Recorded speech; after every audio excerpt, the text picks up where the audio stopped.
បងឈ្មោះមហោសតរីចបុតក្សត្រាកូនឈ្មោះអំរាកូនមហាសេដ្ឋីបងឈ្មោះមហោសតរីចបុតក្សត្រាកូនឈ្មោះអំរាកូនមហាសេដ្ឋី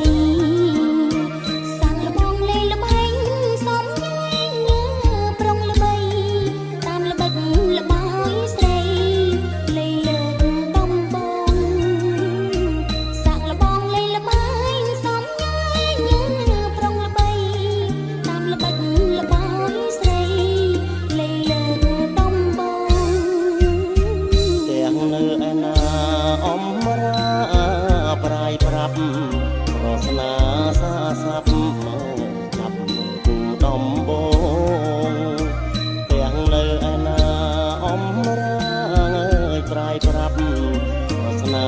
សាស័ព្ទចាប់គូដំបង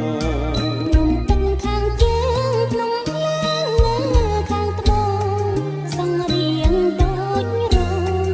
ដំបងទីនោះនំទឹកខាងជើងក្នុងឡើងខាងត្បូងសង្រៀងដូចរោងដំបងទីនោះនំទឹកខាងជើងឡើងទួលកន្ត្រោយដើរកាត់លាត់សោយរួចហើយទើបហួងនំទឹកខាងជើងឡើងទួលកន្ត្រោយដើរកាត់លាត់សោយរួចហើយទើបហួង